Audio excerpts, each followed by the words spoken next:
Bienvenido. La guerra, el golpe de Estado que se ejecutó, el golpe de Estado fallido, se ejecutó este pasado fin de semana en Rusia por el grupo Wagner. Parece que hubo un acuerdo entre el presidente Putin y el jefe del grupo Wagner. Hicieron un acuerdo para parar el avance a Moscú con la condición de que se destituyeran los militares del ejército ruso que comandaban ese ejército, ¿no? Veo que ahora Putin dio un discurso hace media hora halagando a los militares del grupo Wagner, invitándonos a inscribirse en el ejército y tirándole un ramito de olivo a Yevgeny Prigozhin, ¿no?, que se exilió en Bielorrusia, y dándole las gracias a Lukashenko, ¿no?, de poder recibir a Yevgeny Prigozhin, ¿no?, en su territorio y haber solventado la crisis interna en Rusia. ¿Cuál es su opinión sobre estos lazos de poder y la complicidad que se nota entre el grupo Wagner y Putin, ya que el grupo Wagner es un ejército privado del mismo Putin, el cual es utilizado alegal y supuestamente para lavar el mismo dinero del Estado ruso? ¿Cuál es su opinión sobre eso? No sé si hay aquí algún responsable de la librería, lo digo para que me vaya preparando la cena, porque esto va a ponernos con las horas. Muchas gracias. Fíjate que es un tema que da para mucho. Mire, eso es algo que el otro día en casa de aquí de un buen amigo dominicano que me prestó todos sus medios, el Demócrata, así conocido, un youtuber muy famoso aquí en República Dominicana, hice un programa especial con el mayor influencer ahora mismo en España, que tiene 2 programas en prime time, Iker Jiménez. Y hablamos de todo ese tema. A mí desde luego no me cuadra en absoluto nada. O sea, no me cuadra nada. Lo primero es que esto llevaba tiempo que el Prigozhin, este líder del grupo Wagner, que tenemos lo que significa, lo que son las compañías militares privadas, o que ustedes de mercenarios, no solamente la repercusión que tiene en Ucrania, la que en su momento ya tuvo en Siria, la que tiene ahora mismo en muchos países africanos, donde tiene una presencia muy importante, desde Mali hasta la República Centroafricana o incluso en Sudán. Pero además de eso, llama la atención que de los 25.000, 30.000 efectivos que tiene, solamente entrar en territorio ruso, que los tiene ahora mismo desplegados en este campo de batalla que es Ucrania, que solamente entraran en el país con unos 3.000. Hay algunas cifras que lo elevan a 4.000 y pico, 5.000. Es insignificante. Como usted comprenderá, ni siquiera un atisbo de intentar tomar una capital con unos 13 millones de habitantes que debe tener ahora mismo Moscú, pues parece totalmente descabellado. Es decir, era suicida el mero hecho de intentarlo, porque hay algo que, por ejemplo, desconoce mucha gente. El otro día no lo comenté porque son tantos datos. Ya desde que se desmembra la Unión Soviética, a partir de 1991, cuando saben ustedes que buena parte del ejército ruso se quedó sin recibir el sueldo, en muchos casos desplazado en las antiguas repúblicas soviéticas, como puede ser Ucrania o Kazajistán, por poner algún ejemplo, y yo he conocido casos personalmente. El único ejército que seguía cobrando el sueldo, y además muy bien pagado, obviamente, era el que protegía a Moscú, el que protegía al Kremlin. Además, allí no solamente están las fuerzas militares, están los muy potentes servicios de inteligencia, que hay quien dice que a lo mejor esos servicios de inteligencia también presionaron a las familias de los principales líderes del grupo Wagner, y luego tenemos incluso las fuerzas policiales. En cualquier caso, era totalmente descabellado pensar que 3.000 o 4.000 efectivos podían tomar la capital. Y luego además llama mucho la atención que el camino lo tuvieron totalmente expedito, por lo que han dicho unos y otros, y ahora mismo vemos que hay cámaras en todos los sitios, ustedes están grabando, como para que nadie hubiera grabado se hubieran muertos, o muertos de una manera significativa. Con lo cual, todo esto a mí me llama mucho la atención. Y sabiendo que ahora mismo estamos en un contexto de guerra, en el que no debemos olvidar que, como decía Sun Tzu, toda guerra se basa en el engaño, y nunca ha habido más engaño que ahora, nunca jamás. Y se lo digo, yo llevo más de 30 años dedicado a estos temas. En el curso de Estado Mayor, tanto como cuando yo lo hice, como cuando fui durante 7 años profesor del curso, allá realizábamos todos los conflictos, y nunca jamás he visto mayor desinformación que en este momento. Le puedo decir que yo la mayoría de veces, de verdad, no sé lo que es lo que está sucediendo.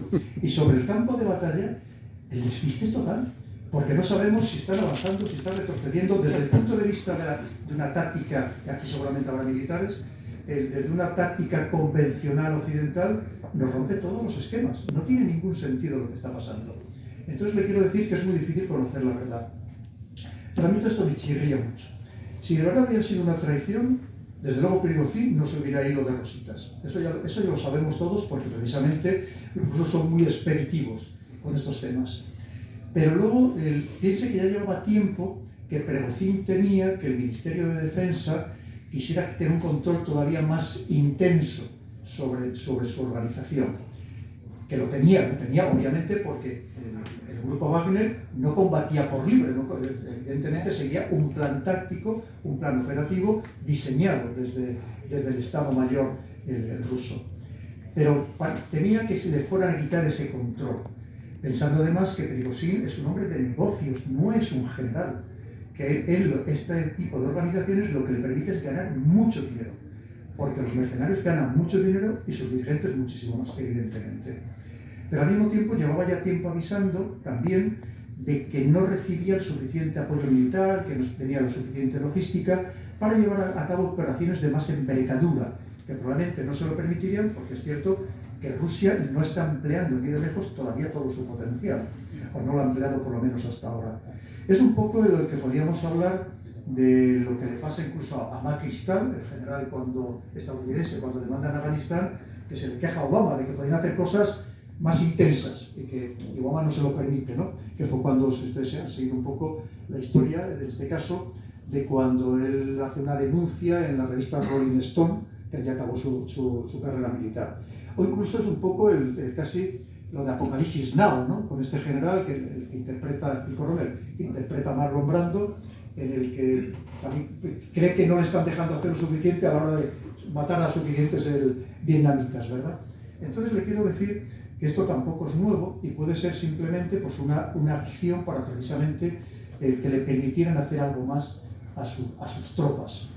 Tropas que están muy bien preparadas, que todos tienen previamente experiencia de combate, o la inmensa mayoría, al margen de que haya también presidiarios, pero casi todos tienen experiencia de combate, o son altamente especializados en ciertas funciones militares, que puede ser desde francotiradores, o experto en manejo de pilotaje de helicópteros, o de piezas de artillería, de lo que sea, ¿no?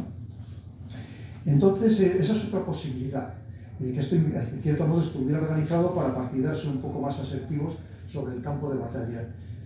Y también es cierto que lo que ha dicho Putin a todas esas tropas, que las sigue considerando como héroes por el esfuerzo que han hecho en ese campo de batalla, es que el que tiene la opción de pasarse al ejército regular sin ningún problema, es decir, convertirse en un soldado regular del ejército ruso, claro, eso tiene un problema, que van a cobrar mucho menos, evidentemente, ¿no? Infinitamente menos. Y la otra opción es que directamente, que no les pasa nada, si quieren abandonar, pero entonces tienen que abandonar el grupo y abandonar evidentemente el ejército porque no se iban a incorporar a él. Yo creo que todo esto lo iremos viendo a lo largo de los próximos días exactamente el resultado. Ahora mismo la situación todavía es tremendamente confusa por parte de unos y de otros. Claro, ayer, por ejemplo, la CIA decía que esto hacía una semana que iba a pasar. Es que parecía que estaba bastante cantado porque cada vez esa agresividad verbal era mayor. Pero no olvidemos que la agresividad verbal de Prigozhin siempre fue contra el ministro de Defensa y contra el jefe del Estado Mayor de la Defensa, el general Gerasimov. Nunca criticó directamente a Putin. Entre otras cosas porque son íntimos amigos y es el que le ha permitido precisamente dirigir esta organización y tener la fuerza que tiene esta organización, que una vez más, que no solo la tiene en Ucrania, que la tiene también en África, que ahora mismo es una pieza fundamental para Moscú en todo este escenario africano, en el que ha entrado con mucha fuerza, entre otras cosas porque los europeos prácticamente lo hemos abandonado.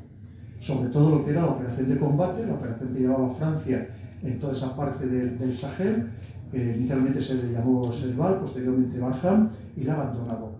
Entonces quiere decir que Rusia, oportunista, pues ha aprovechado esa situación para penetrar con mucha fuerza en África. Había lugares donde ya tenía presencia desde hacía tiempo, como es la República Centroafricana. Pero en definitiva, ¿qué sabemos nosotros? Nada. Porque además la información que nos llega, hay una información, si vemos la formación estadounidense barra occidental, es el fin de Putin, Putin ha perdido fuerza. Si vemos la información del resto del mundo, es todo lo contrario. Putin se ha reforzado su posición, ha conseguido todavía más apoyos dentro del país, porque obviamente Rusia y los rusos se han sentido amenazados. Y los rusos son muy patriotas, son tremendamente nacionalistas. Y si alguien amenaza a su país, obviamente se unen todavía más con el dirigente. Entonces, para que veamos que cada uno también le da la interpretación que cree oportuna dependiendo de su sesgo cognitivo, que ya saben que el principal enemigo de un analista es el mismo, precisamente por sus sesgos cognitivos. Muchas gracias.